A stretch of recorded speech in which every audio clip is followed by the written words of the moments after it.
வார்த்தையை தியானிப்பது என்ற பிரச்சனை. அப்போ இந்த பிரசங்கத்தை எடுக்கும் பொழுது ஒரு கேள்வி எனக்குள்ள ஒரு வந்துச்சு. அதே கேள்வியை உங்கள் மனசுலையும் வைக்க விரும்புகிறேன். அப்போ அந்த கேள்வியை வைத்தால்தான் நம்ம என்ன செய்ய முடியும், தியானிப்பதற்கு ஆதாரமாக இருக்கும். மோஸ்ட்லி தியாலஜி, ஃபிலாசபி இல்லைன்னா லிட்ரேச்சர் படித்தவங்களுக்கு தெரியும்.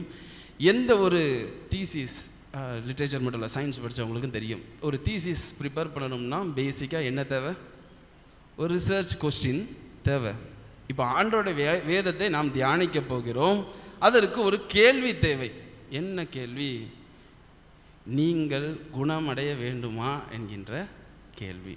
உங்களுக்கு நீங்கள் குணமடைய வேண்டுமா சொல்லுங்கள். நாங்கள் தான் நல்லா இருக்குமே, இது கொஞ்சம் காய்ச்சல் பரவுகின்ற காலம், சளி பரவுகின்ற காலம், அப்பப்போ வந்துட்டு போவோம். ஆனால் உண்மையிலே மனிதர்களாக பிறந்த ஒவ்வொருவருக்கும் என்ன தேவை? சொஸ்தமாகுதல் என்பது தேவை. நாம் பலவீனமானவர்கள். நம்மால் எதையும் முழுமையாக என்ன செய்ய முடியாது, சுதந்திரித்து கொள்ள முடியாது. இது வேதமும் சொல்லுகிறது, நமக்கும் தெரியும். நம்மளுடைய இருதயமும் அதை கொடுத்து என்ன செய்யும், சாட்சி கொடுக்கும். அப்போ இப்போ நீங்கள் விடுதலை பெற வேண்டுமா என்று சொல்லி உங்களுடைய இருதயத்திலே நீங்கள் இந்த கேள்வியை கேட்பீர்கள் என்றால், அடுத்த ஒரு கேள்வி, எதிலிருந்து விடுதலை பெற வேண்டும்? கண்டிப்பாக இந்த கேள்விகளை உங்களுடைய உள்ளத்திற்குள் கேளுங்க. வெளியே கேட்க வேண்டாம், உங்கள் இருதயத்துக்குள்ளே கேளுங்க. ஆண்டவரே, நான் குணமடைய வேண்டும். நம்ம ஆண்டவர் குணமாக்குகிற ஆண்டவர். நான் இதில் குணமாக வேண்டும். ஒருவேளை உங்களுடைய சரீரத்தில் உள்ள பலவீனங்களை மாத்திரம் அந்த இடத்துல நான் சொல்லலை, உங்களுடைய மனதை வாட்டும் கவலைகளையும் இந்த இடத்துல நீங்கள் என்ன செய்யலாம், கொண்டு வரலாம். உங்களுடைய மன அழுத்தங்கள், இப்போல்லாம் நிறைய சிறு பிள்ளைகள் என்ன சொல்கிறாங்கன்னா, நான் டிப்ரெஷனில் இருக்கேன்னு சொல்கிறாங்க. அப்போ என்ன அர்த்தம்? அதுக்குரிய மீனிங், அவருக்குரிய அர்த்தங்கள் அந்த சிறு பிள்ளைகளுக்கும் புரிகிறது. அப்போ புரிகிறதுனா அவங்க அந்த ஸ்டேஜ் வரைக்கும் என்ன செஞ்சுருக்கிறாங்க, போயிருக்கிறாங்கன்னு அர்த்தம். அப்போ மன அழுத்தம், மனவேதனை, அது மாத்திரமல்ல, குடும்பங்களில் இருக்கக்கூடிய பிளவுகள், விரிசல்கள், எதிலிருந்து தேவன் உங்களை குணமாக்க வேண்டும் என்ற ஒரு கேள்வியை உங்களுடைய இருதயத்திற்குள்ள என்ன செய்யுங்க, முதலாவது வைங்க.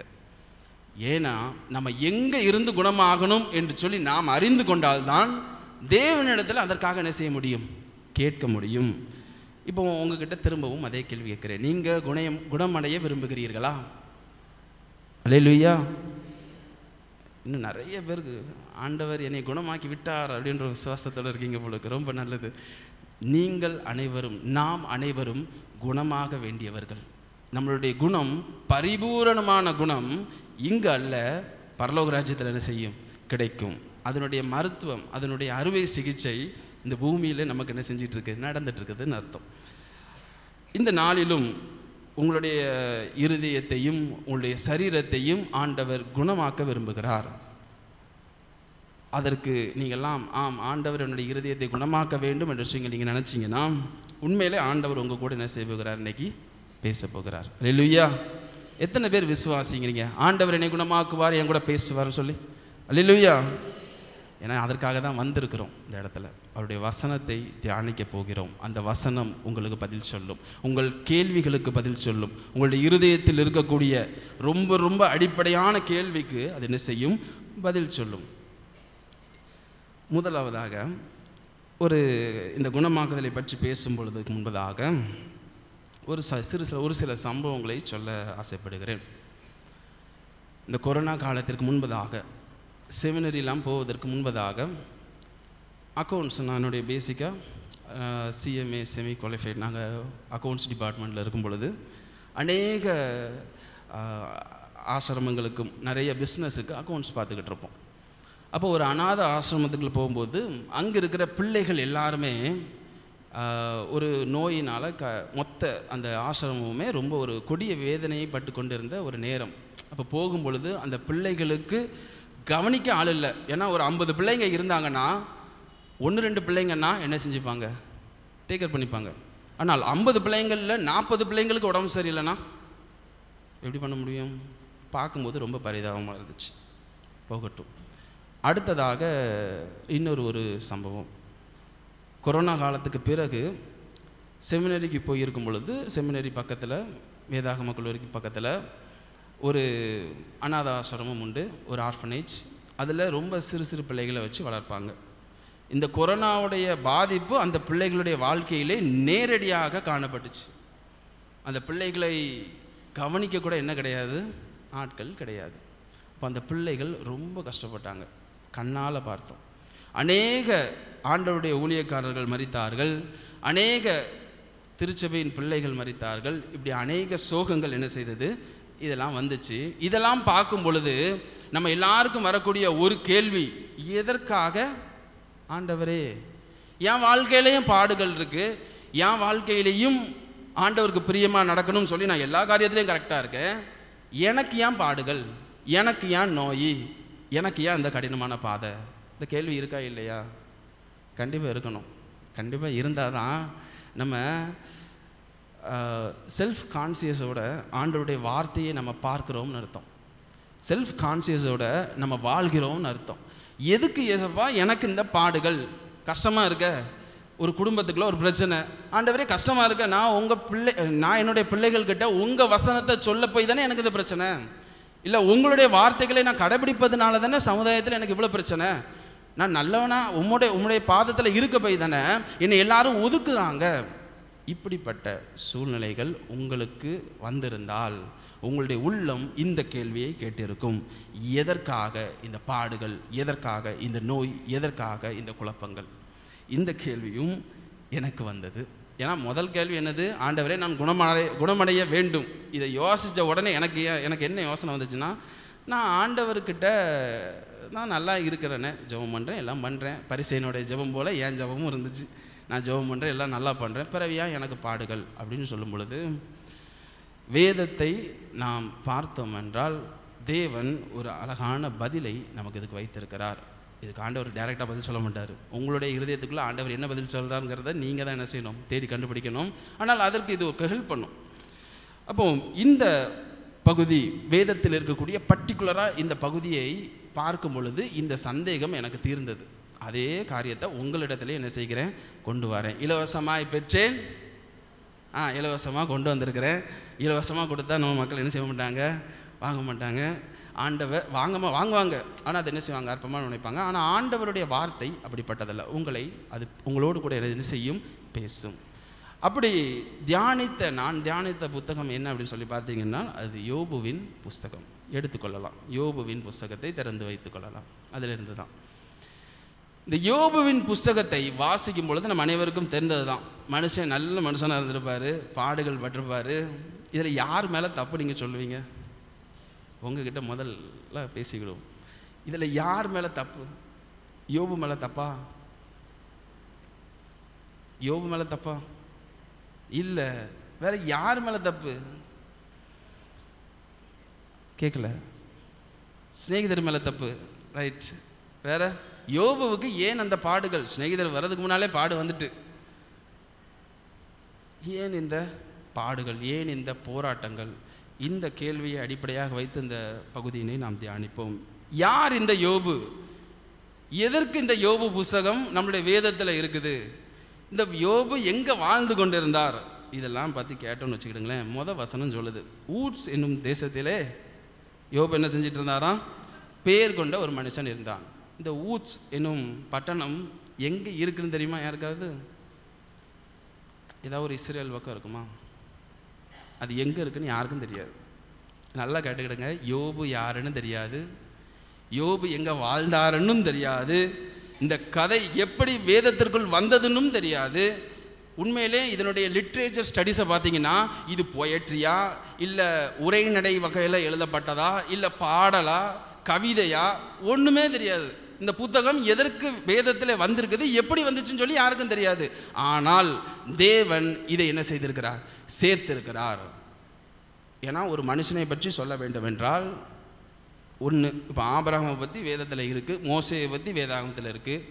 எதற்காக அது வந்திருக்கு? ஏன்னா ஆபிரகாமை பற்றி சொல்லும் பொழுது எல்லா பக்கமும் கடைசி வரைக்கும் வெளிப்படுத்தல் வரைக்கும் ஆபிரகாம் என்ன செஞ்சிட்ருக்காரு, ரெஃப்ளெக்ட் ஆகிட்டே இருப்பார். ஆபிரகாமின் தேவன், ஈசாக்கின் தேவன், மோசேயும் அதேமாரி ரெஃப்ளெக்ட் ஆகிட்டே இருப்பாங்க. ஆனால் இந்த யோபு இந்த இடத்துல வந்திருக்கிறார். வேதத்தில் ஒரு சில இடங்களில் மாதிரிகளாக வந்திருக்கிறாரு. ஆனால் இவரை பற்றி எந்த குறிப்பும் என்ன செய்யறதில்ல, காணப்படுவது இல்லை. ஆனால் தேவன் இந்த புத்தகத்தை நம்ம கரங்களில் கொடுத்துருக்கிறாரு.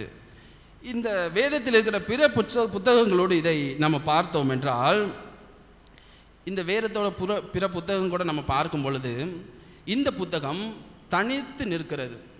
நம்மளுடைய வேதத்தில் அறிஞர்கள் என்ன செய்கிறாங்கன்னா பல பிரிவுகளாக பிரிச்சிருக்கிறாங்க. முதலாவதாக ஆரம்ப ஆகமங்கள் என்று சொல்ல அழைக்கப்படுகின்ற தோரா முதல் 5 ஆகமங்கள் தனியாக பிரிச்சிருக்கிறாங்க. அதற்கு பிறகு வரலாற்று புத்தகங்கள் என்று சொல்லி சில காரியங்களை என்ன செஞ்சுருக்கிறாங்க, தனியாக பிரிச்சிருக்கிறாங்க. பாடல்கள் என்று சொல்லி தனியாக பிரித்திருக்கிறார்கள். சங்கீதம், உன்னத பாட்டு, அப்புறம் புலம்பல், இதுவும் என்னது தான் வரும், பாடல்கள் என்ற கேட்டகரியில் வரும். ஞான புத்தகங்கள், விஸ்டம் லிட்ரேச்சர் என்று சொல்லி ஒரு பிரிவுக்கு கீழாக மொத்தம் 3 புத்தகங்கள் இருக்குது. முதல்ல என்ன புத்தகம்னு பார்த்தீங்கன்னா நீதிமொழிகள். வேறு என்னது வரலாம்? பிரசங்கி. பிரசங்கியை பார்த்தா புரியாது. பிரசங்கி. வேற இந்த யோபு புத்தகம். அப்போ யோபு புத்தகம் எந்த கேட்டகரிக்குள்ளே வருது அப்படின்னு பார்த்தீங்கன்னா, அது ஞான புத்தகம் என்கின்ற கேட்டகரிக்குள்ளே வருகிறது. தேவன் ஞானத்தை கொடுப்பதற்காக இந்த புத்தகத்தை வைத்திருக்கிறார் அன்றி எந்த ஒரு வரலாற்றை சொல்லும்படியாகவும் இல்லை எந்த ஒரு காரியத்தை வெளிப்படுத்தும்படியாகவும் அல்ல. அவர் தனது ஞானத்தை எங்கே வைத்திருக்கிறாரு? இந்த யோபுவின் புஸ்தகத்திலே வைத்திருக்கிறார். இந்த யோபுவின் புஸ்தகத்தில் என்னென்ன கதாபாத்திரங்கள்லாம் இருக்குது அப்படின்னு சொல்லி பார்த்தீங்கன்னா, யோபுன்னு சொல்லி ஒரு மனுஷர் இருக்கிறாரு. அவருடைய மனைவி என்ன செய்கிறாங்க, இருக்கிறாங்க. இதெல்லாம் குட்டி கேரக்டர் தான், வந்துட்டு உடனே போயிடுவாங்க. வேறு யாரெல்லாம் இருக்காங்க? தேவன் இருக்கிறார். அடுத்த யார் இருக்கா? அடுத்ததான் வாரார். யார் வாரா? சாத்தான் என்று சொல்லப்படுகின்றவர் வருகிறார். அதுக்கு பிறகு 3 நண்பர்கள் வருகிறார்கள். எலிபாஸ், பில்தாத், சோப்பார் என்று சொல்லி 3 மனிதர்கள் வருகிறார்கள். கடைசியாக ஒரு வாலிபனும் வருகிறான். அவன் பேர் எலிகு. அதற்கு பின்பதாக தேவன் தன்னை வெளிப்படுத்துகிற காரியங்கள் எல்லாம் இந்த யோபுவினுடைய சரித்திரத்திலே நாம் பார்க்கிறோம். யோபுவின் வாழ்க்கையிலே தேவன் எதற்காக துன்பத்தை கொடுத்தார், அவருடைய பிள்ளைகளுக்கு தேவன் எதற்காக துன்பத்தை கொடுக்கிறார் என்ற கேள்விக்கு இது என்னது பதிலாக இருக்கிறது. வேறு எதற்காகவும் கிடையாது. இந்த புத்தகத்துடைய கான்செப்ட் எதுக்காக ஒரு புக் எழுதியிருக்காங்க. உதாரணத்துக்கு தமிழ் புத்தகத்தை எழுதியிருக்காங்க. ஒருத்தர் இப்போ 7th ஸ்டாண்டர்டுக்கு புக் எழுதுறாங்க அப்படின்னு வச்சுக்கிடுங்களேன். ஒரு நோட்ஸ் எழுதுறாங்க, கைடு எழுதுறாங்கன்னா அந்த அவருடைய பர்பஸ் என்ன? அந்த புக்கோடைய பர்பஸ் அது ஒரு துணை நூலாக இருக்க வேண்டும், படிப்பதற்கு உதவி புரிய வேண்டும், அதற்காக தான் எழுதுவாங்க. அதே போல் இந்த யோபுவினுடைய புஸ்தகம் ஒரு அடிப்படை கேள்விக்கு பதில் கொடுக்கிறது. எனக்கு ஏன் இந்த பாடுகள், தேவன் என்னை எப்படி குணமாக்குவார், இந்த கேள்விகள். தேவனுடைய பிள்ளைகளாக இருக்கும் பட்சத்திலே நமக்கு வருகின்ற பாடுகளுக்கு யார் பொறுப்பு?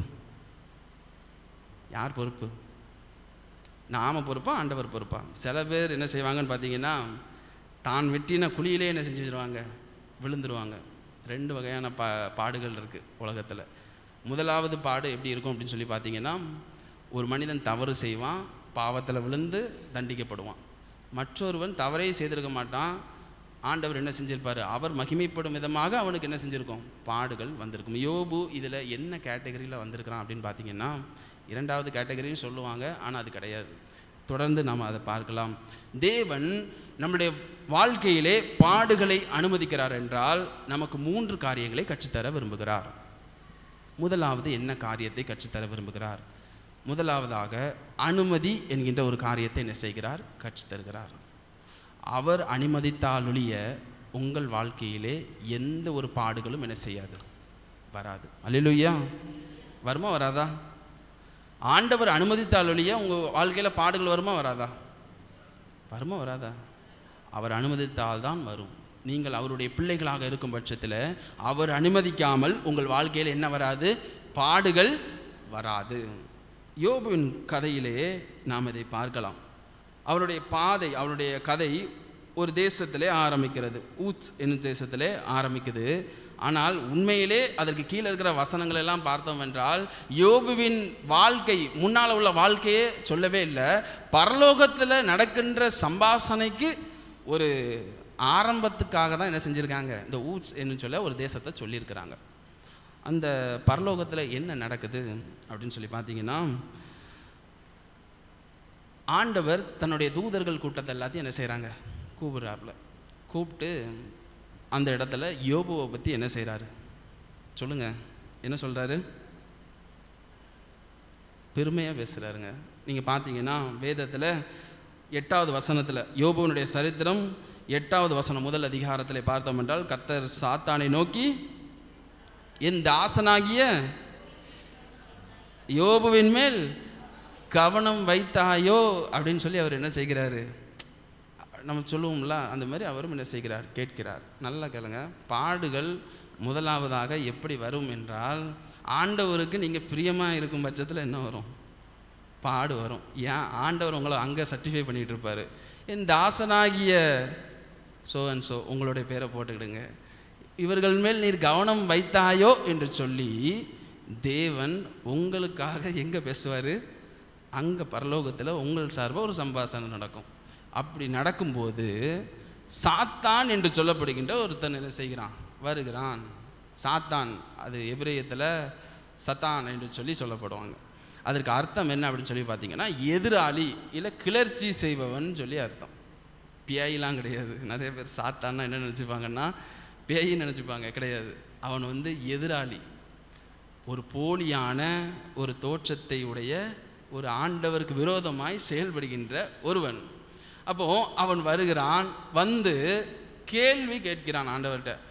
ஆண்டவரே, அவன் பொல்லாப்புக்கு பயந்துருக்கிறான் நீங்கள் நினைக்கிறீங்க, ஆனால் உண்மையிலே அவன் எப்படி தான் இருக்கணும், அவங்ககிட்ட எல்லாமே இருக்குது, அதனால அவன் என்ன செய்கிறான், உங்களுக்கு எல்லாம் செய்கிறான். நீங்கள் நல்லா பார்த்தீங்கன்னா 4வது வசனம் முதல் அதிகாரத்தில் 4வது 5வது வசனத்தில் பார்க்கும் பொழுது, அவனுடைய குமாரர் பாவம் செய்திடக்கூடாது என்பதற்காக யார் பலி செலுத்திக்கிட்டு இருப்பாங்க, யோபு பலி செலுத்திக்கிட்டு இருப்போம். இது எதற்காக நான் சொல்கிறேன்னா, நீங்கள் எல்லாம் கொடுத்ததுனால, ஆடு மாடு செல்வம் கொடுக்கறதுனால அங்கே பலி என்ன செஞ்சிட்டு இருக்கு, ஓடிக்கிட்டு இருக்கு. இல்லைன்னு வச்சுக்கிடுங்களேன், அவனுக்கு என்ன கிடையாது, எதையும் கொடுக்க மாட்டான் என்று சொல்லுகிறதை பார்க்கிறோம். ஆண்டவர் யோபுவனுடைய இருதயத்தை அறிந்திருந்தாரா அப்படின்னு கேட்டிங்கன்னா, ஆண்டவர் அறிந்திருந்தார். எல்லாமே அவருடைய கண்ட்ரோலில் தான் இருந்துச்சு. சாத்தான் இப்படி கேட்கும் பொழுது ஆண்டவர் உடனடியாக ஒரு பதிலை கொடுக்கிறார். என்ன செய்கிறார், அவன் உண்மையிலே எனக்கு எப்படி இருக்கான், உத்தமனாக இருக்கிறான், நீ வேணா போய் என்ன செஞ்சுக்க டெஸ்ட் பண்ணி பார்த்துக்க. நல்லா கேட்டுடுங்க ஆண்டவருடைய பிள்ளைகளே, தேவன் உங்களுக்கு சமீபமாக இருக்கும் பட்சத்தில் உங்களுக்கு என்ன வரும், பாடுகள் வரும். வேறு யார்கிட்ட இருந்தும் கிடையாது, தேவனிடத்திலிருந்து என்ன வரும், பாடுகள் வரும். அவர் உங்களை கொடுத்து என்ன செய்வாராம், சாட்சி கொடுப்பார். நம்மளாம் அதென்ன சொல்கிறோம், உண்மையும் உத்தமமான ஊழியக்காரர்னா யார், அனைவரும் ஊழியக்காரர்கள். உண்மையும் உத்தமமான ஊழியக்காரர்களே என்று சொல்லி ஆண்டவர் சாட்சி கொடுக்கணும்னு சொல்லி ஆசைப்படுறோம்னா, அதற்கான பின் விளைவுகளையும் என்ன செய்ய வேண்டும், நாம் ஏற்க வேண்டும். அப்போ ஆண்டவர் இப்படி சொல்லும் பொழுது சாத்தான் வருகிறான், இந்த இடத்துல சோதிக்கிறான், அனைத்தையும் பட்சித்து போடுகிறான். சாத்தானா பட்சித்தான். நீங்கள் நல்லா பார்த்தீங்கன்னா 16வது வசனத்தை பார்க்கும் பொழுது, வாசிக்கலாமா யாராவது ஒருவர்? ஆ,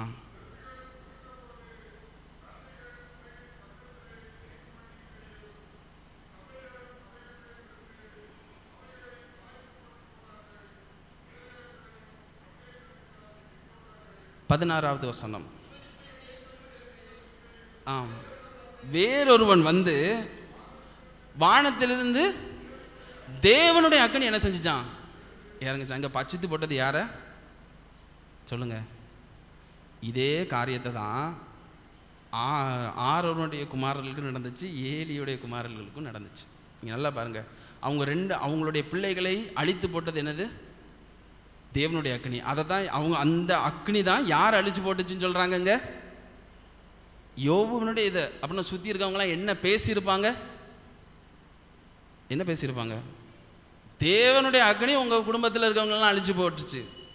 அப்போ அந்த இடத்துல யோபுவுக்கு நடைபெறுகின்ற சோகம் என்பது என்ன அப்படின்னு சொல்லி பார்த்தீங்கன்னா, சாத்தானவனை சோதிக்கிறது அங்கே பெருசு கிடையாது, தேவனே அழித்து விட்டார் என்று சொல்லி ஊர் மக்கள் எல்லாரும் என்ன செஞ்சுருப்பாங்க, பேசியிருப்பாங்க. ஏன்னா அவங்க பேசினதை தான் நம்ம வேதத்தில் என்ன செய்கிறோம், வாசிக்கிறோம். வேறொருவன் தேவனுடைய அக்னி என்ன செஞ்சிச்சு, பட்சித்து போட்டது என்று சொல்லி பார்க்கிறோம்.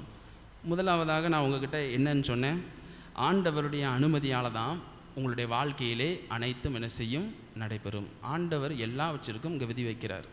நீ அவனுடைய உயிரை தொடக்கூடாது, நீ அவனுடைய சரீரத்தை மாத்திரம் நீ என்ன செய்ய தொட்டுக்கொள், இதுக்கு பிறகு நீ தொடக்கூடாது என்று சொல்லி ஒரு விதிமுறையை வைக்கிறார்.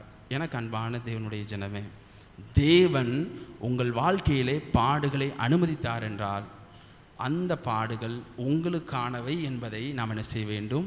ஏற்றுக்கொள்ள வேண்டும். உங்களுடைய பாதையிலே வேறு யாரும் பயணிக்க முடியாது. உங்கள் சிலுவையை வேறு யாரும் என்ன செய்ய முடியாது? தூக்க முடியாது. நான் சொன்னேன், என்னுடைய செமினரி பக்கத்தில் ஒரு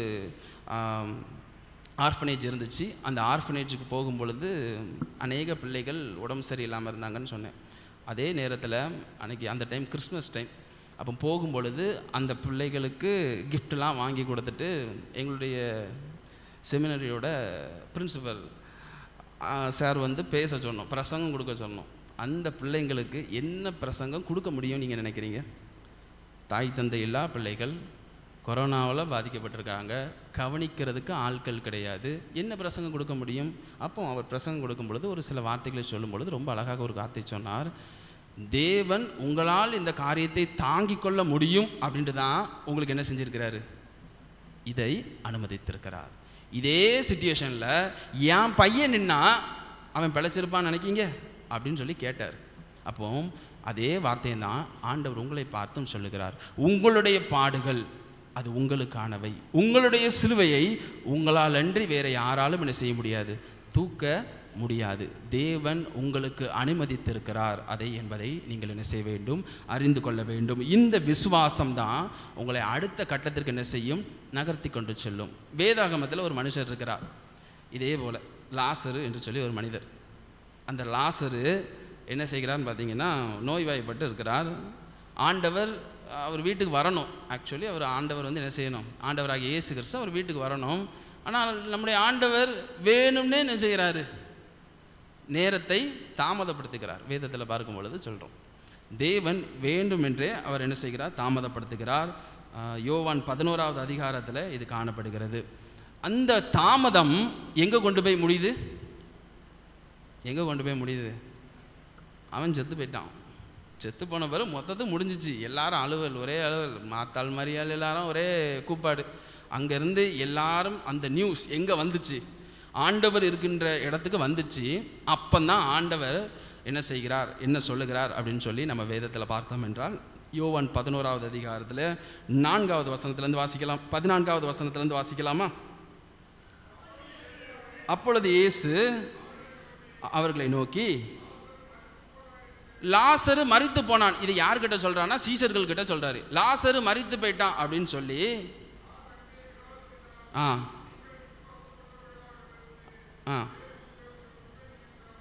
உங்கள் நிமித்தம், இங்க பாருங்க, ஆண்டவர் கண்ணீர் விட்டார்னு சொல்லி பின்னால இருக்குது, அது வேதத்தில் பார்க்கிறோம். ஆனால் லாசரு மரிச்சிட்டான்ட்டு சீஷர்கள் கிட்ட அவர் சொல்லும்போது கஷ்டப்பட்டுட்டு சொன்னாரா, சந்தோஷப்பட்டுட்டு சொன்னாரா? இப்போ வேதம் என்ன சொல்லுது? இதே மாதிரி இந்த வசனத்தை இன்னொரு டிரான்ஸ்லேஷன், வேதத்தோட இன்னொரு டிரான்ஸ்லேஷனில் அந்த வசனங்களை வாசிக்கிறேன், கேளுங்க. பின்பு இயேசு தெளிவாக, லாசரு இறந்து போனான், அங்கே அப்பொழுது நான் இல்லை என்பதால் நான் மகிழ்ச்சி அடைகிறேன். இப்பொழுது நீங்கள் என்ன செய்வீங்க? நம்புவீர்கள். அதனால் என்ன செய்கிறேன்? நம்புகிறேன். அந்த வசனம் தான், அதே இதுதான். இங்கிலீஷ்லேயும் வாசிச்சு பாருங்க, அதே கான்செப்ட் தான் இருக்கும். இந்த இடத்துல தேவன் சந்தோஷப்பட்டு சொல்கிறாரா, வருத்தப்பட்டு சொல்கிறாரா? சொல்லுங்க. சந்தோஷப்பட்டு சொல்கிறாருங்க. நான் அங்கே இல்லை, அதனால் நான் என்ன செய்கிறேன்? சந்தோஷப்படுறேன். நல்லா பாருங்கள், இதே ஆண்டவர் தான் லைவாக அந்த பிளேஸுக்கு போகும்போது என்ன செஞ்சார்? கண்ணீர் விட்டார். அப்போ தேவன் உங்கள் பாடுகளை குறித்தும் அவர் என்ன செஞ்சிருப்பார்? சந்தோஷப்படணுமா, துக்கப்படணுமா? நீங்கள் தான் சொல்லணும். ஆண்டவரே, எனக்கு பாடுகள் இருக்குது, எனக்கு பலவீனமாக இருக்குது, நீங்கள் சந்தோஷமாக இருங்க அப்படி சொல்ல முடியுமா? நம்மளால் சொல்ல முடியாது. ஆனால் தேவன் மகிமைப்படும் விதமாக நம்ம வாழ்க்கையில் அதை ஏற்படுத்தி இருக்கிறார் என்பதை நாம் உணர்ந்து கொள்ளும் பொழுது, அறிந்து கொள்ளும் பொழுதில்ல, உணர்ந்து கொள்ளும் பொழுது நமக்கு உண்மையிலே எப்படி இருக்கும்? அந்த காரியம் எப்படி இருக்கும்? மகிழ்ச்சியாக தான் இருக்கும். நம்ம யார்? நம்ம இந்தியர்கள் தானே. இந்தியர்கள்லாம், இந்திய கிறிஸ்தவத்துக்கு தகப்பன் யார்? தோமா, திதிமு எனப்பட்ட தோமா. அவர் அங்கே ஒரு ரெஸ்பான்ஸ் கொடுத்துருக்கிறார். நீங்கள் பாருங்கள், 16வது வசனத்தை பாருங்கள். அப்பொழுது திதிமு எனப்பட்ட தோமா மற்ற சீஷர்களை நோக்கி, அவருடைய கூட மரிக்கும்படி நாமும் போவோம் என்று சொல்கிறத பார்க்குறோம். என்ன அர்த்தத்தில் சொல்லியிருக்கிறார்? இதை வசனம் மாதிரி வாசித்தா உங்களுக்கு எப்படி இருக்கும்னா ரொம்ப ஸ்டாட்டிக்காக இருக்கும். இது அங்கே எப்படி நடந்திருக்கும்னு நான் சொல்கிறேன் கேளுங்க. யூதே ஆண்டவரை கல்லெறிஞ்சு கொல்லணும்னு சொல்லிட்டு பிளானில் இருக்காங்க பரிசேயர்களும் சதுசேயர்களும். சரியான, ஏன்னா இவர் என்ன செஞ்சிட்டாருன்னா ஓய்வு நாள்லையும் தேவாலயத்துக்குள்ளேயும் யாரை சொஸ்தமாக்கிட்டாரு? குருடனை சொஸ்தமாக்கிட்டாரு. அது மாத்திரமல்ல, துப்பி வேற ஆண்டவர் என்ன செஞ்சிட்டாரு? சொஸ்தமாக்கிட்டார். நல்லா பார்த்தீங்கன்னா அந்த யோவான் எழுதின சுவிசேஷத்தில் பார்த்தீங்கன்னா அந்த பிறவி குருடன் பார்வையடைஞ்ச பிறகு ஒருத்தருக்கும் அங்கே நிம்மதியே கிடையாது.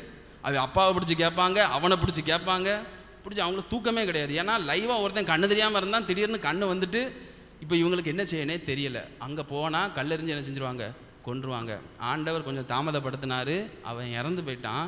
ஆண்டவர் இப்போ சொல்கிறாரு, நான் போய் உயிரோட எழுப்பணும் அப்படிங்கிறத என்ன செஞ்சுறாரு? முன்னக்கூட்டியே சொல்லியிருப்பார், 4ஆம் வசனத்தில் சொல்லியிருப்பார். இவங்க அதை நம்பாமல் நம்ம போனால் அங்கே போனால் என்ன செஞ்சுருவோம்? வாங்க நாமளும் சேர்ந்து சாவோம் அப்படின்னு சொல்லிட்டு என்ன செய்கிறாங்க? போகிறதுக்கு தயாராகிறாங்க. அப்படி தான் சொல்லியிருக்கிறாரு. தோமா என்ன செய்கிறாரு? நாமளும் சாவோம், அங்கே போவோம், நாமளும் சாவோம் அப்படின்னு சொல்லிட்டு என்ன செய்திருக்கிறாரு? சொல்லியிருக்கிறார். அவிவிசுவாசத்தின் ஒரு பதிலாக தோமா என்ன செய்தார்? இருந்தார். ஆனால் அங்கே போன பின்பு நடந்தது என்ன? ஆண்டவர் உயிரோடு என்ன செய்தார்? எழுப்பினார். நல்லா கேளுங்க, 4 நாள் அவன் கல்லறைக்குள்ளே இருக்கணுங்கிறது ஆண்டவர் அனுமதித்த காரியம். உங்கள் வாழ்க்கையிலையும் ஆண்டவர் ஒரு 2 நாள் கல்லறை வச்சுருந்தாருன்னா நீங்கள் என்ன செய்வீங்க? ஒத்துக்கிடுவீங்களா? நல்லா கேளுங்க, நியூஸ் பேப்பர்லாம் வரலாம், ஆண்டவர் உயிரோடு எழுப்பினா. அப்போ தேவன் உங்களோடு கூட பேசுவார் என்றால், உங்களோட கூட இருப்பார் என்றால், உங்களுக்கு வரக்கூடிய பாடுகள் அவர் அனுமதித்தவை என்பதை நீங்கள் என்ன செய்ய வேண்டும்? அறிந்து கொள்ள வேண்டும். நம்மளால் என்ன செய்ய முடியாது?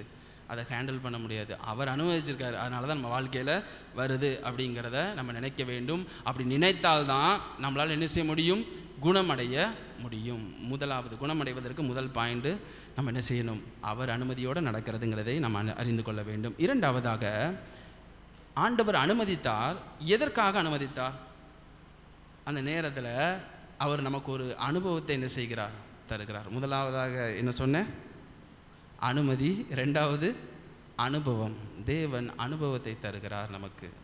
அந்த பாடுகளின் வழியே நடக்கும் பொழுது, ஒரு கல்லுள்ள மேடுள்ள பாடுகள் போது நடக்கும் பொழுது ஆண்டவர் அதிலிருந்து நமக்கு சில காரியங்கள் என்ன செய்கிறார்? கற்றுத்தருகிறார். அது வேற யாருக்குமானதல்ல, அது உங்களுக்கானது.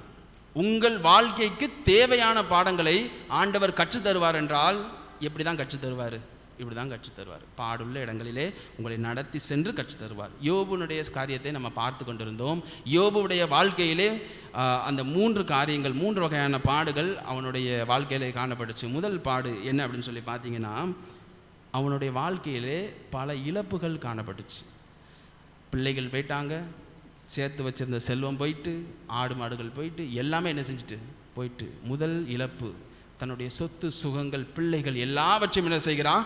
அவனை இழந்து போகிறான். இரண்டாவது என்ன வழி அப்படின்னு பார்த்தீங்கன்னா, சரீர வழி. இழந்து தான் எல்லாமே போயிட்டு சரி விட்டுறலாம் அப்படின்னு பார்த்தா, அவனுடைய சரீரத்தையும் சாத்தான் என்ன செய்கிறான்? சோதிக்கிறான். உச்சந்தலை முதல் உள்ளங்கால் வரை என்ன இருக்கான்? கொடிய பருக்கள். அவன் என்ன செஞ்சான் அப்படின்னு சொல்லி வேதம் என்ன சொல்லுகிறதுனா, அவன் சிரட்டை தானே, அதை எடுத்து சொரண்டிக்கிட்டு எங்கே போய் உட்கார்ந்தான்? சாம்பலிலே போய் உட்கார்ந்தான் இருக்கு. சாம்பல்னால் என்ன அர்த்தம்? இந்த இடத்துல பார்த்தீங்கன்னா, சாம்பல் அப்படிங்கிறது எந்த இடத்துலேருந்து வர சாம்பல் அப்படின்னு சொல்லி இருக்கு. யோபுவுக்கு திரளான ஆடு மாடுகள் இருந்துச்சு. நிறைய ஆடு மாடுகள் இருக்க வீட்டுக்கு போனால் நமக்கு எப்படி இருக்கும்? ஒரு மாட்டு பண்ணைக்கு போகிறோம், நீங்கள் என்ன செய்வீங்க? ஜாலியாக நடந்து போயிடுவீங்களா? போக மாட்டீங்களா? போக முடியாது. ஏன்? அங்கங்கே அது என்ன செஞ்சிட்ருக்கோம்? சாணி போட்டு வச்சுருக்கோம், எல்லாம் இருக்கும். அந்த மாதிரி அந்த யோபுவனுடைய பண்ணைகளில் இருக்கக்கூடிய எல்லா கழிவுகளையும் என்ன செய்வாங்கன்னா ஒரு இடத்துல சேர்த்து வச்சுருப்பாங்க. இது இப்போ உள்ளதில்லை, அந்த காலத்தில் இருந்த அந்த மிடில் ஈஸ்டில் இருக்கக்கூடிய பழக்கம். அவங்க என்ன செய்வாங்கன்னா மொத்தத்தையும் ஒரு இடத்துல சேர்த்து வச்சு அதை என்ன செய்வாங்க தெரியுமா? ஒரு குறிப்பிட்ட நாள் காய விட்டு என்ன செய்வாங்க? கொளுத்துவாங்க. கொளுத்தும் போது அந்த கழிவுகள் எல்லாம் எப்படி மாறிடும்? சாம்பலாக மாறிடும். சாம்பலில் போய் உட்கார போகிறாங்க. பைபிளில் நிறைய இடத்துல சாம்பலில் போய் உட்கார போகிறாங்கன்னு சொல்லுவாங்க. அதுக்கு காரணம் மரச்சாம்பல் கிடையாது. அது என்ன சாம்பல்? கழிவு சாம்பல். நான் குப்பை, நான் புழுதி, நான் ஒன்றுத்துக்கும் என்ன செய்ய மாட்டேன், உபயோகப்பட மாட்டேன் என்று சொல்லுகின்ற அந்த நாற்றம் மிகுந்த அந்த சாம்பலில் போய் உட்கார்ந்துருந்து என்ன செய்கிறான், அழுகிறான். அவன் தான் இருக்கிறதுல பெரிய ஆள், அவன் ராஜா மாதிரி. அவன் சொல்ல போனால் அவன் ஒரு அந்த ஊருக்கு அவன் தான் ராஜா மாதிரி, எல்லாம் வச்சுருந்தான். எங்கே போய் உட்காந்துருக்கான், எங்கே போய் உட்காந்துருக்கான், சாம்பலில் உட்காந்துருக்கிறான். அதுவும் கழிவுகளின் மத்தியில் இருக்கக்கூடிய சாம்பலில் போய் உட்கார்ந்துருந்து தன்னுடைய எல்லா சரீரத்தையும் என்ன செய்கிறான், நோண்டிக்கிட்டே என்ன செய்கிறான் இருக்கிறான். இதை பற்றி சொல்லணும்னா நம்ம திருநெல்வேலி டயசிஸில் நம்மளுடைய திருமண்டலத்தில் ஒரு மருத்துவமனை உண்டு. அதை கண்டிப்பாக சொல்லி ஆகணும். நீங்களாம் போயிருப்பீங்க. பேய்க்குளம் போயிருக்கீங்களா? பேய்க்குளம் தொழுநோயாளிகளை பராமரிக்கக்கூடிய ஒரு இடம். அது தூத்துக்குடி டயசிஸ் முன்னதாக இருக்கக்கூடிய இதில் திருநெல்வேலி டயசிஸ். ஆனால் இப்போ தூத்துக்குடி டயசிஸ் பேய்க்குளம். அங்கே போயினீங்கன்னா அங்கே ஒரு ஹாஸ்பிட்டல் இருக்கும். பெட்டெலாம் எப்படி போட்டிருப்பாங்கன்னு பார்த்தீங்கன்னா ஒரே மாதிரியாக சிமெண்ட்லேயே கட்டியிருப்பாங்க. கீழே பார்த்தீங்கன்னா ஒவ்வொரு பொந்து போட்டிருப்பாங்க. ஒவ்வொரு பெட்டுக்கு கீழேயும் ஒரு பொந்து இருக்கும். அந்த பொந்தில் என்ன வளர்ப்பாங்க அப்படின்னு பார்த்தீங்கன்னா பூனைகள் வளர்ப்பாங்க. எதற்கு அப்படின்னு கேட்டிங்கன்னா அந்த தொழு நோயாளிகளுக்கு என்ன கிடையாது, உணர்வுகள் கிடையாது. இவங்க பாட்டு படுத்து தூங்குவாங்க. ஏதாவது எலி வந்து என்ன செஞ்சிடும், கடிச்சா கூட என்ன செய்யாது, தெரியாது. அதற்காக அதை கண்ட்ரோல் பண்ணுறதுக்காக என்ன செய்கிறாங்க, பூனை வளர்ப்பாங்க. நீங்கள் நல்லா பாருங்கள், யோபனுடைய சரீரமும் அதே நிலையில் தான் இருக்குது. தேவனால் சபிக்கப்பட்டவன் என்ற ஒரு இடத்துல அவன் இருக்கிறான். சரீரம் ஃபுல்லாக பொண்ணு. இப்படிப்பட்ட ஒரு நிலையில் அவனுடைய வலி என்ன செய்கிறது இருக்கிறது. மூன்றாவதாக அவனுக்கு என்ன வலி இருக்குன்னு பார்த்தீங்கன்னா, இதுதான் எல்லாருக்கும் இருக்கக்கூடிய வலி. ஆறுதல் சொல்லணும்னு சொல்லி ஒரு 3 ஃப்ரெண்ட்ஸ் வராங்க. யார், நான் முன்னாலேயே சொன்னேன், 3 ஃப்ரெண்ட்ஸ். அவங்க வாராங்க. எலிப்பாஸ், பில்தாத், சோப்பார், இவங்கெல்லாம் வாராங்க. வரும்போது அவங்க ஆறுதலாக சொன்னாங்க அப்படின்னு கேட்டிங்கன்னா கிடையாது. ஒரு 7 நாள் அவன் பக்கத்தில் உட்காந்துக்கிட்டே இருக்காங்க, அமைதியாக உட்காந்துக்கிட்டே இருக்காங்க. ஆனால் 7ஆவது நாள் கழித்து அவங்க பேச ஆரம்பிக்காங்க. சரி, ஆறுதலாக 2 வார்த்தையை பேசுவாங்கன்னு பார்த்தா அவங்க என்ன பேசுனாங்க நீங்கள் நல்லா கனெக்ட் பண்ணி பாருங்கள். உங்கள் லைஃப்லையும் இப்படி இருக்கும். வேதத்தில் ஏன் அந்த புக் இருக்குன்னா நம்மளுடைய வாழ்க்கையிலும் இந்த மாதிரியான அனுபவங்கள் என்ன செய்யுது இருக்கும் பொழுது நாம் யோசித்து பார்க்கணும். 3 நண்பர்கள் வராங்க. என்னெல்லாம் சொல்கிறாங்கன்னு கேளுங்க. சுருக்கமாக சொல்கிறேன், ஏன்னா நடுசில் இருக்கிற ஒரு பெரும் பகுதி இவங்க 3 பேருடைய கான்வர்சேஷனாக தான் இருக்கும், 3 பேருடைய உரையாடல்களாக தான் இருக்கும். இதை சுருக்கமாக நான் சொல்லணும்னா, எலிப்பாஸ் என்ன சொல்கிறாரு அப்படின்னு பார்த்தீங்கன்னா, நல்லவர்கள் யாரும் என்ன பண்ண மாட்டாங்க, இந்த மாதிரிலாம் கஷ்டப்பட மாட்டாங்கப்பா. நீ துன்பப்படுத, நீ கஷ்டப்படுத அப்படின்னு நீ ஏதாவது என்ன செஞ்சிருப்ப, பாவம் பண்ணியிருப்ப. நம்மளை பார்த்து என்ன செய்வாங்க, நிறைய பேர் சொல்லுவாங்க, நான் நல்லவனாலாம் நல்லவங்க யாருக்காவது இந்த மாதிரி துன்பங்கள் வருமா அப்படின்னு சொல்லி என்ன செஞ்சுருப்பாங்க. நம்ம பாடுகள் இருக்கும்போது யாராவது சொன்னாங்கன்னா அவர்கள் எலிப்பாஸ் மாதிரியான சகோதரர்கள். 2வது ஒருத்தர் சொல்லுகிறார், பில்தாத். இவர் என்ன சொல்கிறாரு அப்படின்னு பார்த்தீங்கன்னா ஒரு சூப்பரான ஸ்டேட்மெண்ட் வைக்காரு. என்ன வைக்கிறாருன்னா, துன்மார்க்கனை தான் தேவன் தண்டிப்பார், நீதிமான்கள் என்ன செய்ய மாட்டார், தண்டிக்க மாட்டார். இதுதான் காலங்காலமாக நடந்து வருது, எங்கள் அப்பாலாம் இப்படி தான் என்ன செஞ்சுருக்கிறாரு, சொல்லி கொடுத்துட்ருக்கிறாரு. இந்த மாதிரியான ஒரு ஸ்டேட்மெண்ட்டை வைக்கிறாரு. அப்போது அவங்களுடைய தலையில் என்ன இருக்குது, அவங்களுடைய பேச்சுக்கள், ஆறுதல் பேச்சுக்கள் எப்படி இருக்குன்னா, நீ ஏதாவது பாவம் பண்ணியிருப்ப, நீ ஏதாவது சங்கடப்பட்டிருப்ப, நீ ஏதாவது ஆண்டவருக்கு விரோதமாக பண்ணியிருப்ப, உனக்கு என்ன வரும், பாடுகள் வந்திருக்கும். 3வது ஒருத்தர் இருக்கிறாரு, சோர்பார்னு சொல்லி ஒருத்தர். இவர் தான் ரொம்ப வைலன்ஸாக என்ன செஞ்சிருப்பாருன்னா பேசியிருப்பார். என்ன பேசியிருப்பாருன்னா, இது ஆண்டவருடைய நியாயம், உண்மையிலே நீ செய்த பாவத்துக்கு இது குறைஞ்ச தண்டனை தான் அப்படின்னு சொல்லி என்ன செய்கிறாரு சொல்கிறார். ரொம்ப அவனை குற்றப்படுத்தி பேசின மனிதர் இவர் தான்.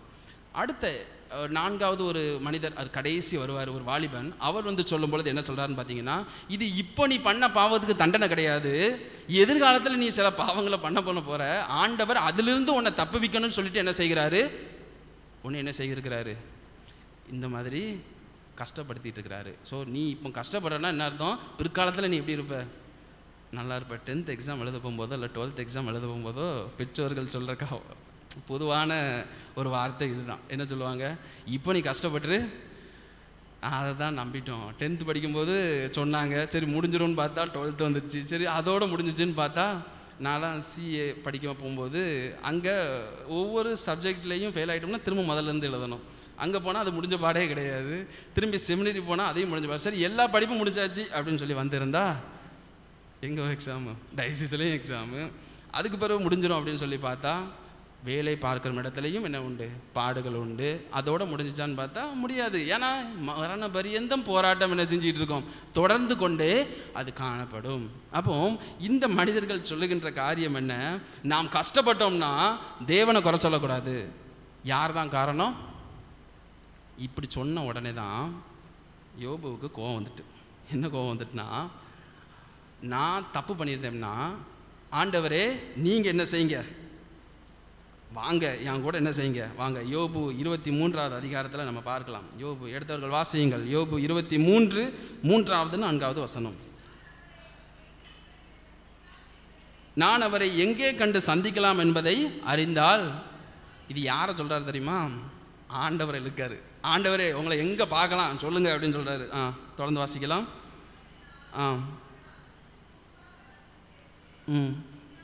என் நியாயத்தை அவருக்கு முன்பாக வரிசையாய் வைத்து காரியத்தை ரூபிக்கும் வார்த்தைகளால். இது என்ன சொல்கிறாரு லிட்டரலாக அப்படின்னு பார்த்தீங்கன்னா, ஆண்டவரே நீங்கள் வாங்க, என் நியாயத்தை நான் வைக்கிறேன். நம்மளில் யாராவது இப்படி சொல்ல முடியுமா?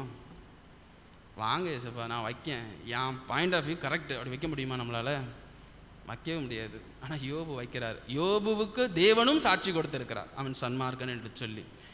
ஆனால் யோபு கடைசியில் மனம் திரும்புவார். அதில் தான் இதில் இந்த புத்தகத்தோடைய ஒரு திருப்புமுனையே இருக்குது. அப்போ இந்த இடத்துல அவருடைய விரக்தி எல்லாவற்றையும் என்ன செய்கிறார்? ஆண்டவருடைய சமூகத்தில் கொட்டி தீர்க்கிறார். நீங்கள் யோபுடைய சரீரம் முழுவதையும் வாசிக்கும் பொழுது சில நேரம் சோகப்படுவார், சில நேரம் சந்தோஷப்படுவார், சில நேரம் தன்னுடைய தன்னுடைய பிறந்த நாளை சபிப்பார், கதறி இருப்பார். எனக்கு பிடிச்ச ஒரு வாக்கியம் என்ன அப்படின்னு பார்த்தீங்கன்னா, யோபு 7வது அதிகாரத்தில் நம்ம பார்க்கலாம். யோபு 7வது அதிகாரம் 21வது வசனம் வாசிக்கலாமா? என் மீறுதலை நீர் மன்னியாமலும் என் அக்கிரமத்தை நீக்காமலும் இருக்கிறது என்ன? இப்போ நான் மண்ணில் படுத்துக்கொள்வேன். விடியற்காலத்தில் என்னை தேடுவீர் என்றால் நான் இரேன் என்றேன். இவர் என்ன சொல்கிறார் தெரியுமா? லிட்டரலாக ஆண்டவர் என்ன செய்கிறாரு? பிளாக்மெயில் பண்ணுறாரு. இந்த சின்ன பிள்ளைங்களாம் சொல்லும் தெரியுமா, எனக்கு இது வேணும் இல்லைன்னா நான் என்ன செஞ்சிருவேன், இனி தேடினாலும் நான் என்ன செய்ய மாட்டேன், கிடைக்க மாட்டேன், வீட்டை விட்டு போயிடுவேன். நான் சொல்லுவாங்களா சொல்ல மாட்டாங்களா? நான் என்னுடைய ஃப்ரெண்ட்ஸை வச்சு சொல்கிறேன். அப்போ அதே மாதிரி யோபு யார்கிட்ட தர்க்கம் பண்ணுறாரு? ஆண்டவர்கிட்ட போய் நிற்காரு. ஆண்டவரே இப்போ நீ பாவத்தெல்லாம் மன்னிங்க, இல்லைன்னா நான் இங்கே படுத்துருவேன், காலையில் நீங்கள் பார்த்தீங்கன்னா என்ன செய்ய மாட்டேன், நான் இருக்க மாட்டேன் அப்படின்னு சொல்லி ஆண்டவர்கிட்ட சொல்கிறாரு. நீங்கள் நல்லா பாருங்கள், யோபுடைய வாழ்க்கையிலேருந்து நாம் கற்றுக்கொள்ளக்கூடிய காரியம் என்ன? ஆண்டவர் அனுமதித்தார், ஆண்டவர் அனுபவத்தை கொடுத்தார், அவருடைய கஷ்ட நஷ்ட கோபங்கள் எல்லாவற்றையும் எங்கே கொண்டு போய் வைக்கிறாரு? எலிப்பாஸ்கிட்டே வச்சாரு, யாருக்கிட்டேயும் வைக்கல, ஆண்டவர்கிட்ட கொண்டு போய் காமிக்கார். ஆண்டவரே எனக்கு இந்த மாதிரி பிரச்சனைலாம் இருக்குது, எதுக்கு இதெல்லாம் தாரீங்க அப்படின்னு சொல்லி ஆண்டவர்கிட்ட போய் என்ன செய்கிறாரு? எல்லா காரியத்தையும் அவர் வைக்கிறார். நீங்கள் பார்த்தீங்கன்னா உங்களுடைய கோபம், உங்களுடைய தனிமை, உங்களுடைய மனதின் துயரங்கள் எல்லாவற்றையும் நீங்கள் யார்கிட்ட சொல்லணும்? ஆண்டவர்கிட்ட சொல்லணும். நம்ம சர்ச்சஸ்லாம் ஆல்டர் இருக்குது. இப்போ இருக்கிற மாடர்ன் ஜென்ரேஷன்லாம் ஆல்டர்லெஸ் சர்ச்சஸ் நிறையா வந்துட்டு பார்த்தீங்கன்னா, இந்த ஆல்டர் எதுக்கு? ஆல்டரோட பர்பஸ் என்ன? கம்யூனியன் எடுக்கும்போது முன்னால் வாங்கிக்கொள்வதற்கா? இல்லை. உங்களுடைய துன்பங்களையும் உங்களுடைய கஷ்டங்களையும் உங்களுடைய கண்ணீர்களையும் எங்கே சிந்த வேண்டும்? ஏன்னா இங்கெல்லாம் இருந்தால் யாராவது பேசிக்கிட்டு இருப்பாங்க, இல்லை ஏதாவது செஞ்சுக்கிட்டு இருப்பாங்க. அங்கே யார் இருப்பா? யாருமே இருக்க மாட்டாங்க. நீங்கள் உங்கள் ஆண்டவரோடு இடைப்படுகின்ற ஒரு இடமாக இருக்க வேண்டும் என்பதற்கு தான் என்ன செஞ்சுருக்கிறாங்க? ஆல்டர் இருக்குது. ஆனால் எத்தனை பேர் அதை உபயோகப்படுத்துகிறோம்? அப்போ தேவன் உங்களிடத்திலே சொல்ல வருவது என்ன? தேவன் உங்களுக்கு ஒரு அனுபவத்தை கொடுத்திருக்கிறார்.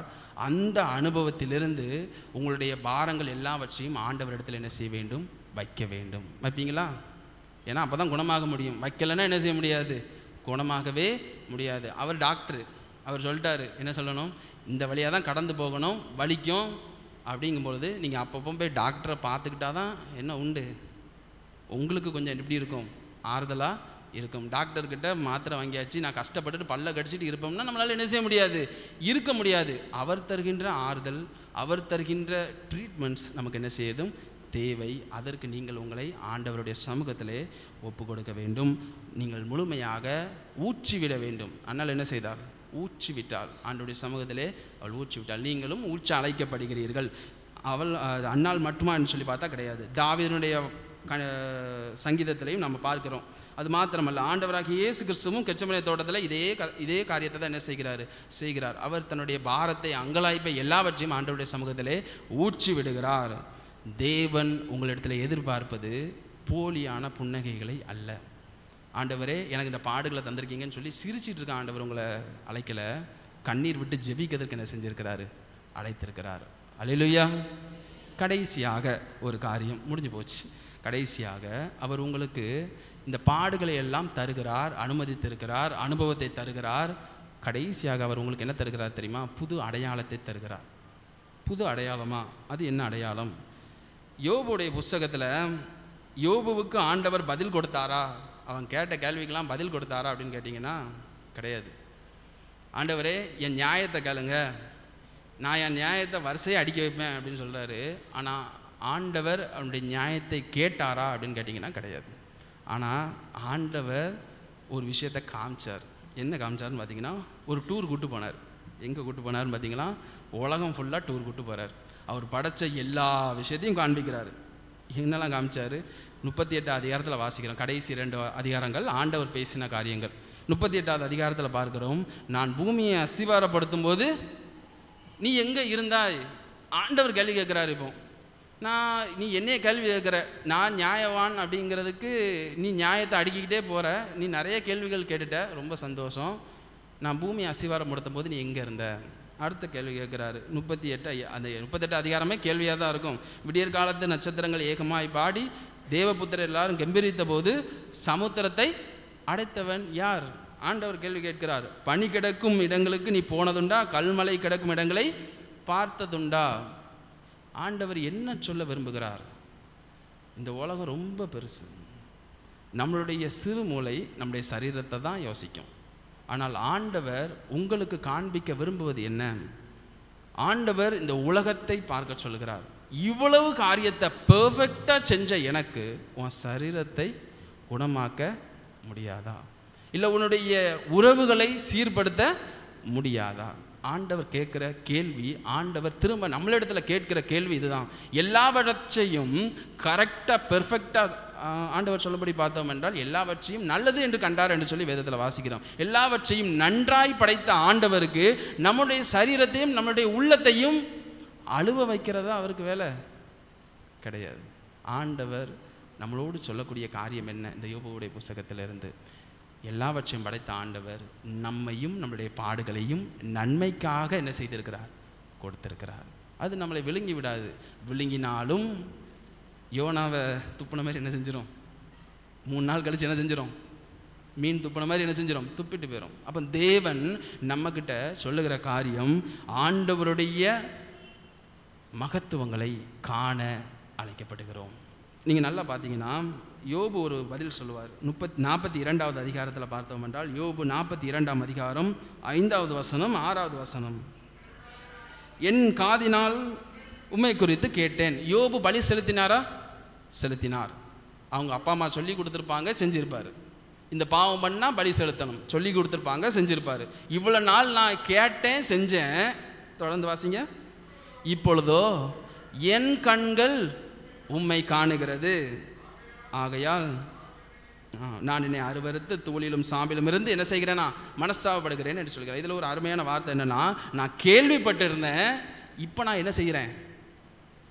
பார்க்குறேன், நான் எக்ஸ்பீரியன்ஸ் பண்ணுறேன் ஆண்டவரே. அப்போ பாடுகள் இருந்தால் தான் ஆண்டவரை உங்களால் என்ன செய்ய முடியும்? பார்க்க முடியும். அதுக்கு முன்னால் என்ன செய்ய முடியாது? பார்க்க முடியாது. ஆண்டவரை பார்க்க வேண்டும் என்றால் பாடுகளை ஏற்றுக்கொள்ளுங்கள். சிலுவையை சுமக்க அழைக்கப்பட்டிருக்கிறோம். அதுதான் கிறிஸ்தவ வாழ்க்கை. சந்தோஷம் ஆண்டவர் தருகின்ற சந்தோஷம் அது வேற கேட்டகரி. ஆண்டவருடைய ஆசீர்வாதங்களுக்கு இந்த உலக பொருட்கள் ஈடாகாது, அது வேற காரியம். ஆனால் நாம் கிறிஸ்தவர்களாக இருக்கும் பட்சத்தில் தேவன் நமக்கு கொடுக்கிற காரியம் என்ன? நமக்கு கொடுக்கிற பாடுகள் நம்மளுடைய சிலுவை என்பதை நாம் என்ன செய்ய வேண்டும்? அறிந்து கொள்ள வேண்டும். ஒரே ஒரு காரியம் மட்டும் நீங்கள் நல்லா கேட்டுக்கிடுங்க. ஆரம்பத்தில் ஒரு கேள்வி கேட்டேன், ஒரு கேள்வியை நமக்குள்ளே கேட்டுக்கிட்டோம். ஆண்டவரே, நல்லவங்களுக்கு ஏன் இந்த பாடு? ஆண்டவரே, சிறு பிள்ளைகளுக்கு ஏன் இந்த பாடு? ஆண்டவரே, ஒரு நல்ல ஆண்டவருடைய ஊழியருக்கு ஏன் இந்த பாடு? நல்லா பாருங்கள், ஆண்டவரே வந்து என்ன தான் செஞ்சுருக்கிறாரு? பாடுதான் பட்டிருக்கிறார். 30 வயசில் 33 வயசில் ஒரு மனிதன் இறந்தால் நீங்கள் என்ன சொல்லுவீங்க? போஸ்டர் எப்படி அடிப்பீங்க? எப்படி அடிப்பீங்க? அகால மரணம். நம்முடைய ஆண்டவராக இயேசு கிறிஸ்து எத்தனை வயசில் மரித்தார்? இந்த உலகம் பார்க்கிற விதத்திலே பார்த்தால் அவர் இந்த உலகத்தில் வெற்றி சிறந்தவரா? வெற்றி சிறந்தவரா? கிடையாது. உலகம் பார்க்கிற விதத்தில் நம்ம என்ன செய்யக்கூடாது? பார்க்கக்கூடாது. அவர் மரணத்தையே வெற்றி சிறந்தார். இந்த உலகம் மாத்திரம் மரணத்தையே அவர் வெற்றி சிறந்தார் என்று சொல்லி வேதம் என்ன செய்கிறது? சொல்லுகிறது. தேவன் நமக்கு வழியாக இருக்கிறார். சின்ன பிள்ளைங்களுக்கெல்லாம் வசனம் சொல்லிக் கொடுப்போம். நானே வழியும். ஆண்டவர் என்ன சொல்லியிருக்கிறாரா? நான் தான் வழி அப்படின்னு சொல்லியிருக்கிறாரு. அவர் தான் வழி. என்ன வழியை காமிச்சிருக்கிறாரு? நான் பாடுகள் பட்டேன். 33 வயசில் நான் மரித்தேன். அவருடைய வாழ்க்கையில் நீங்கள் பார்த்தீங்கன்னா அவர் 3 வருஷத்தில் அவர் ஒரு வார்த்தையை சொல்லுவார். மனுஷகுமாரனுக்கோ தலை சாய்க்க இடம் கிடையாது. அப்படின்னா என்ன அர்த்தம்? அவர் நிம்மதியாக இருக்க முடியல. போட்டு கல்லறியெல்லாம் தேடுறாங்க, பிடிக்கிறாங்க, தூக்குறாங்க, எல்லாம் நடக்கு. அவரை உமிழ்ந்தார்கள், அவரை கூட்டினார்கள், எல்லாம் பண்ணுறாங்க. இருந்தாலும் அவர் ஜெயித்தார். இப்பவும் உங்களுக்கும் ஆண்டவர் அதே காரியத்தை சொல்லுகிறார். நான் வழி. நாம் ஏன் கஷ்டப்படணும்? நல்லவர்களே கஷ்டப்பட வேண்டும். ஆண்டவரே கஷ்டப்பட்டார் இந்த பூமிக்கு வந்தபோது. நாம் எம்மாத்திரம். இந்த பூமியை படைத்த ஆண்டவர் பாடுகளுக்காக தான் என்ன செஞ்சிருக்கிறாரு? படைத்திருக்கிறார். நாம் இங்கு உருவாக்கப்படுகிறோம். ஒரு தங்கமோ இல்லை ஒரு இரும்போ அதனுடைய பட்டறைகளை கொண்டு நம்ம அதை அடிக்கும் பொழுது பட்டறை ரொம்ப கூலிங்காக இருக்குமா? ஏசி போட்ட மாதிரி கிடையாது. அது என்னதான் இருக்கும்? சூடாக தான் இருக்கும். அதில் ஏசிலாம் போட மாட்டாங்க. அது சூடாக தான் இருக்கும். இந்த உலகம் பட்டறை சாலை, சூடாக தான் இருக்கும், வலிக்க தான் செய்யும். ஆனால் தேவன் நம்மக்கிட்ட சொல்கிறது என்னென்னா, இந்த உலகத்திலிருந்து நாம் செல்லும் பொழுது ஆண்டவருடைய கைகளிலே ஆயுதங்களாக, ஆண்டவருடைய சமூகத்திலே பொற்கிரீடங்களாக நாம் என்ன செய்வோம்? காணப்படுவோம். இந்த உலகத்தின் பாடுகள் அல்ல என்பதை ஆண்டவர் யோபுவின் புஸ்தகத்தின் மூலமாக என்ன செய்கிறார்? நமக்கு கற்றுத்தருகிறார். கடைசியாக யோபுவிற்கு ஒரு அடையாளம் கிடைத்தது. என்ன அடையாளம் கிடைத்ததுன்னு பார்த்தீங்கன்னா, அவன் ஒரு செல்வந்தன் மாத்திரமல்ல, ஆண்டவரை கண்ணால் கண்ட, ஆண்டவருடைய வார்த்தைகளை காதால் கேட்ட, ஆண்டவருடைய படைப்புகளை பார்த்த ஒரு மனிதன். ஆண்டவர் உங்களை அதற்காகத்தான் பாடுகளின் மத்தியிலே வழிநடத்தி செல்கிறார். ஆண்டவருடைய படைப்புகளை, ஆண்டவருடைய மகத்துவங்களை நீங்கள் என்ன செய்ய வேண்டும்? காண வேண்டும். அந்த அனுபவத்திற்குள்ளாக உங்களை வழிநடத்தி செல்லும் ஆண்டவர் உங்களை மகிழ்ச்சியாக என்ன செய்வார்? பரலோக ராஜ்யத்தில் என்ன செய்வார்? கூட்டி சேர்ப்பார். கடைசியாக ஒரு வசனம் மட்டும் வாசிக்கலாமா? ரோமர் 5வது அதிகாரத்தில் 3வது 4வது வசனம். பவுல் அப்போஸ்தலன் சொல்லுகின்ற ஒரு வார்த்தை. உபத்திரவம் பொறுமையையும், பொறுமை பரீட்சையையும், பரீட்சை நம்பிக்கையும் உண்டாக்குகிறதென்று நாங்கள் அறிந்து உபத்திரவங்களிலேயும் மேன்மை பாராட்டுகிறோம். அல்லேலூயா, அல்லேலூயா. உங்களுடைய கேள்விக்கு பதில் இதுதான். உபத்திரவங்களில் நீங்கள் என்ன செய்யணும்? சந்தோஷப்பட வேண்டும். ஏன்னா ஆண்டவர் நம்ம வாழ்க்கையில் ஒரு அற்புதம் செய்கிறதுக்கு ஒரு வாய்ப்பு கிடைச்சிருக்கு. அல்லேலூயா. இப்போ உங்களுடைய பாடுகளை குறித்து நீங்கள் துயரமாக இருப்பீர்கள் என்றால், சஞ்சலத்தோடு இருப்பீர்கள் என்றால், ஆண்டவரிடத்தில் வந்து அழுது கெஞ்சுங்கள். அவர் அரவணைக்கிற தேவன். அவருடைய வார்த்தை உங்களுக்கு என்ன கொடுக்கும்? உயிரை கொடுக்கும். சோர்ந்து போய் இருந்தீங்கன்னா உங்களுக்கு புது பலத்தை கொடுக்கும். பாடுகளின் மத்தியிலிருந்து உங்களை என்ன செய்யும்? வெளியிலே அது கொண்டு வரும். பவுல் அப்போஸ்தலன் சொல்லுகிறபடி உபத்திரவம் பொறுமையை கொடுக்கும். பொறுமை என்னதை கொடுக்குமா?